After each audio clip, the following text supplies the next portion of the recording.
The late morning sun slanted through the loft's lofty skylights, illuminating flecks of dust dancing above Mara Johnson's paint-splattered workbench. For 20 years, this cavernous warehouse space, once a garment factory, had been her crucible, a place where giant canvases came alive in furious swirls of color, where midnight sculpting sessions stretched into dawn, and where she'd built a community of late-career artists who found inspiration in the loft's raw brick walls and creaking timber beams. That serenity shattered when the heavy steel door rattled open with an unexpected clang. Mara looked up from her easel to see the landlord's attorney standing in the threshold, a man in an ill-fitting gray suit, clutching a stark white envelope. His expression was courteous but impassive, no hint of the warmth that once passed between Mara and her landlord at their yearly lease renewals. "Ms. Johnson?" he asked, voice echoing off the cavernous walls. "I have a notice for you." Her heart fluttered. This loft was more than a studio. It was the repository of decades of creative risk and late-blooming passion. She crossed the room, her boots thudding against the paint-streaked floorboards, and took the envelope. The attorney offered a polite nod. "I'm afraid the owner requires vacant possession within 30 days.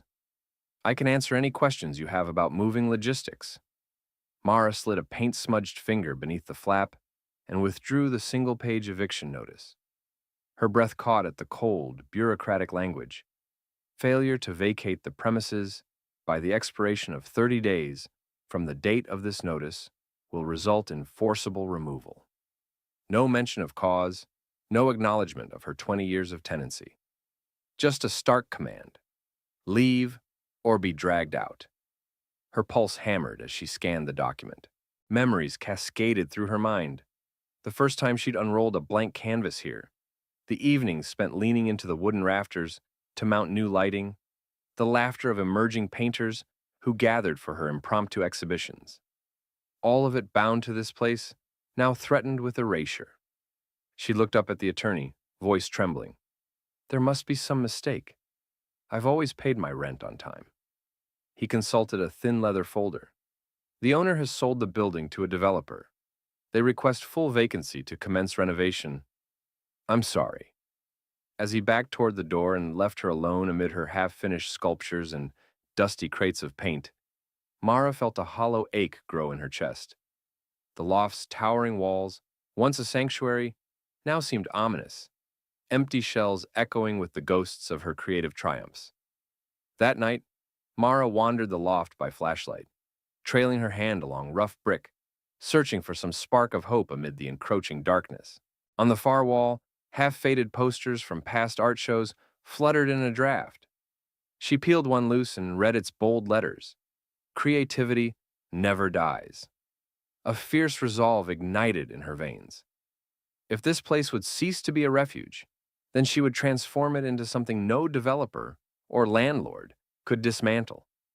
In the hush of the empty loft, Mara set her jaw and whispered toward the exposed beams, "You belong to me as much as I belong to you.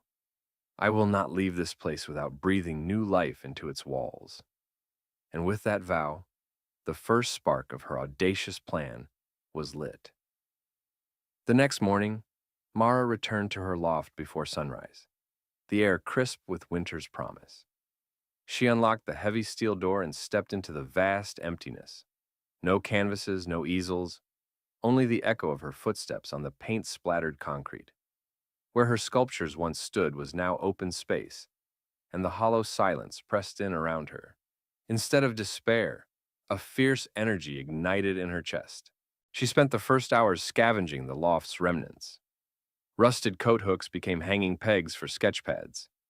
Discarded wooden pallets were pried into makeshift pedestals. The frayed jute carpet from the foyer was repurposed as a textured accent wall. In the center of the room, she positioned her grandmother's old drafting table, cleared of clutter and lit by a borrowed architect's lamp. Around it, she taped large sheets of craft paper, her blank slate for a bold new vision.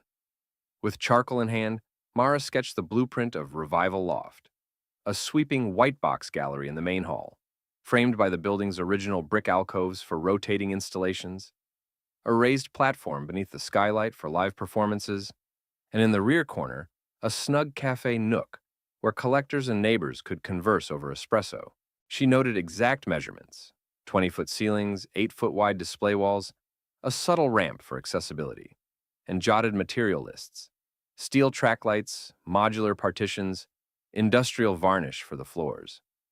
As the morning sun climbed, dust motes danced around Mara, the raw space humming with possibility. She paused at the unfinished brick, laid a hand against its coarse surface, and felt a kinship with its weathered strength. This empty shell would not be a tomb for her art, but a temple for collective creativity. Its every wall and beam a testament to resilience. With a final, decisive stroke of charcoal across her blueprint, she declared the loft reborn and set the world's stage for its transformation. By mid-morning on Saturday, the chill of early winter had given way to a soft, pale sunlight that streamed through the loft's broad skylights, spotlighting the rough-hewn beams and dust-laden floor. Mara stood near the entry ramp, her breath misting in the cool air, as three figures climbed the creaking metal stairs. Tara Mills, the gallery director with an eye for raw talent; Alex Griffith, the tech investor whose white shirt contrasted sharply with the loft's grit; and Daniel Shaw, the critic whose words could launch or sink an artist's career. Each carried a folder bulging with notes and proposals. Each wore an expression of cautious curiosity. Mara greeted them with a steady smile and an enveloping hug. "Thank you for coming," she said, her voice echoing warmly off the brick. She led them inside, stepping carefully around paint-spattered planks and a lone easel that still bore the ghost of a bold red stroke. The air smelled faintly of linseed oil and concrete dust, a perfume of potential rather than decay. Tara ran her fingers along the exposed brick, her eyes alight. "The texture is incredible," she murmured. "Those alcoves could cradle site-specific works, maybe a sculptural series that interacts with the wall's crevices." She tapped her tablet, bringing up slideshow images of similar installations. Alex moved to the back corner where a cluster of hanging bulbs drooped from frayed cords. He flipped open his laptop and adjusted the screen brightness. "These original fixtures are charming, but we'll need better lighting. I can arrange for energy-efficient track lights, dimmable, directional, and I'll secure the budget for HVAC upgrades so we can host evening events comfortably." He sketched rough budget lines in his notebook. Lighting, $25,000. Climate control, $40,000. Daniel, meanwhile, paced the center of the room, phone in hand as he recorded quick voice notes. He paused before the mezzanine opening, the afternoon light carving sharp shadows along its railing. "This loft has a story," he said, turning to Mara. "Your eviction isn't a setback. It's the narrative engine for Revival Loft. I'll craft a feature, from blank canvas to global stage. We'll need a photo shoot, dramatic angles, close-ups of your hands at work, wide shots of the space's volume." Mara drew a deep breath, absorbing their enthusiasm. "My dream," she began, "is to launch Rebirth in Brick next month. A weekend pop-up featuring local and international artists. I want each piece to engage with the loft itself. Murals that follow the curve of that archway. Sculptures that echo the loft's industrial bones." She swept her arm toward a low alcove where remnants of old flyers still peeled from the mortar. "Imagine an installation of suspended glass orbs catching the afternoon sun." Tara tapped at her tablet again. "I know a collective of glassblowers in Chicago. They could create site-responsive pieces. I'll coordinate shipping and installation." Alex nodded. "And I'll underwrite the initial build-out costs. We'll set up a crowdfunding campaign tied to VIP memberships. Early supporters get invitations to private viewings." He sketched a timeline. Week 1, build-out begins. Week 3, artist drop-off. Week 4, press preview. Week 5, grand opening. Daniel pocketed his phone and offered a crisp handshake. "I'll line up the media partners. A launch story and art forum, profiles in wallpaper and ArtNet. We'll have hashtags ready: Rebirth in Brick, Revival Loft, and a microsite to capture RSVPs." As they spoke, the loft's emptiness transformed before Mara's eyes into a hive of activity. Contractors rewiring walls, artists uncrating canvases, collectors sipping wine in the cafe corner. The hush of the empty shell gave way to the hum of creation, even before a single hammer fell.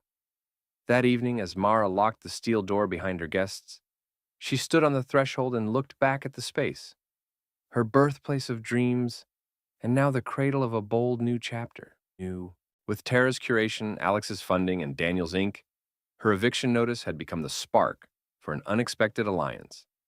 The loft's empty walls, she realized, were not a barrier but a portal, one that would open onto a global stage. And as the last light faded, she whispered to the rafters, "Let the revival begin." Monday dawned crisp and clear as Mara unlocked the steel door to her loft and flicked on the bare bulbs hanging from the rafters. The space, once cluttered with debris and ghosts of her former studio life, now stood poised as a blank slate. She moved quickly, setting her drafting table at the room's heart and unrolling a massive sheet of craft paper across it. Around the perimeter, she taped more sheets, each labeled with one bold directive: gallery, performance, workshops, cafe. She began sketching furiously. In the gallery zone, Mara drew a sweeping, curved wall of modular white panels, movable like giant puzzle pieces, anchored to the original brick with discrete metal brackets. These panels would allow rapid reconfiguration for each new exhibition, preserving the loft's raw character while providing a clean canvas for artworks. She noted ceiling heights, measuring exactly 20 feet, to ensure the largest paintings could hang unimpeded. Next, she turned to performance, drawing a semicircular stage beneath the glass skylight. She charted lighting positions, track lights on adjustable arms and floor-mounted uplights, to give performers dynamic shadows against the brick. A small riser of reclaimed oak planks would serve as seating for an audience of 30, its warm wood grain contrasting with the loft's industrial bones. Under workshops, Mara sketched long, sturdy tables on lockable casters, their tops sheathed in tempered glass, so attendees could paint, sculpt, or carve without fear of permanent mess. She penciled in a bank of built-in storage lockers along one wall, each stocked with brushes, clay, textiles, tools loaned out on a first-come basis to visiting artists and community members alike. Finally, in the cafe corner, Mara envisioned a counter of polished concrete topped with salvaged barnwood, backed by a wall adorned with rotating digital art installations. She charted plumbing lines for an espresso machine and sketched in stools forged from old lathe parts, their tubular steel legs echoing the loft's support beams. By afternoon, her blueprint had become a vibrant tapestry of lines and annotations. She noted electrical layouts for dimmable tracks, HVAC vents to ensure air circulation during crowded events, and a digital kiosk near the entrance for bookings and donations. Stapling a final printout to the loft's main support beam, Mara stepped back and surveyed her work. In this charted vision, the union of white box flexibility and industrial authenticity, she saw not just a renovation plan, but the blueprint of Revival Loft's future as an international art destination. The last trace of winter light slipped from the sky as Mara Johnson stood at the top of the loft's entry ramp, heart pounding like a drumroll. Outside, a line of nearly 200 guests snaked down the block. Artists, collectors, critics, neighbors, and curious passersby drawn by Daniel Shaw's pre-opening feature in Art Today. Inside, the space gleamed under newly installed track lighting. White modular walls soared toward the rafters. Industrial chic cafe stools lined the reclaimed wood bar, and a raised performance platform sat ready beneath the central skylight. Exactly at 7 p.m., Mara cut the ribbon with a pair of vintage shears borrowed from her grandmother's gardening shed. A surge of applause echoed through the loft's cavernous volume as she stepped aside, ushering in a rush of well-wishers. Smiles and flashbulbs lit up every brick and beam as guests flooded in, their footsteps resonating against the polished concrete floor. Tara Mills shepherded the crowd toward the first gallery alcove, where Faith Nguyen's towering canvases, layers of translucent resin, and freight tag collages caught the light like stained glass. Collectors murmured in appreciation as they traced the textured surfaces with their eyes. One even reached out to feel the warmed resin. A few feet away, Luis Andrade's kinetic sculptures, spinning steel discs accompanied by gently clinking chimes, rotated in rhythmic counterpoint to the city's distant hum. In the cafe corner, Simone presided over espresso and petits fours, greeting VIP guests with warm efficiency. Alex Griffith circulated with glasses of Prosecco, toasting to Revival Loft's bold rebirth and slipping business cards to local restaurateurs keen to sponsor future events. The air buzzed with excited conversation, plans for workshops, international residencies, and performance collaborations already taking shape in hushed, animated clusters. At 8:30 p.m., Mara ascended the performance platform. Silence fell as she tapped the microphone. "Welcome to Rebirth in Brick," she began, voice resonant. "This loft was once empty, silent, and slated for demolition. Tonight we prove that art can reclaim even the most abandoned spaces. Thank you for believing in this vision and for bringing these walls alive." Her words kindled a fresh round of applause, and then the music began. An avant-garde trio weaving saxophone, cello, and electronic beats into a soundscape that filled every corner. As the evening unfolded, Daniel and a photographer captured close-ups of awestruck faces, while live painters worked on raw brick backdrops. By midnight, the loft pulsed with creative energy. A poet recited on the mezzanine, sculptors guided evening class attendees in clay molding, and a curator from Paris quietly negotiated a summer pop-up with Mara. When the final guests drifted out in the early hours, Mara walked the now empty floor one last time. Paint-splattered palettes lay discarded on folding tables, half-drunk cups of espresso cooled on the cafe counter, and the soft glow of track lights revealed every brushstroke and footprint. She pressed her hand to the brick wall, its rough surface warm with possibility. The doors had opened, and in that charged hush, Mara knew Revival Loft had truly come to life. Within days of rebirth and brick opening, Revival Loft became the talk of the art world. Art Forum ran a front-page spread titled Mara Johnson's Miracle on Main Street, splashing photographs of her red and black mural cascading down the loft's central pillar. A curator from the Venice Biennale flew in, notebook in hand, to negotiate a summer pavilion showcasing Mara's own late-career abstracts alongside emerging talent from her pop-up. At the same time, Japanese collectors chartered a private jet to purchase sculptural installations by Luis Andrade, entrusting him with shipping crates destined for Tokyo. Back in the loft, Mara paced amid crates of packing materials as a documentary crew from Europe set up shoulder-mounted cameras. The director, a lean woman named Ingrid Vos, interviewed Mara beneath the skylight, the golden afternoon light catching in her streaked hair. "Your eviction turned into an international platform," Ingrid murmured, adjusting her lav mic. "Tell us how you transformed blank walls into a global stage." Mara spoke of resilience, community, and art's power to reclaim forgotten spaces, her voice steady, even as her hands trembled with excitement. But success bred complications. Word of revival. Loft's soaring profile reached the loft's previous owner, who filed for an injunction, claiming Mara had made permanent structural changes without permission.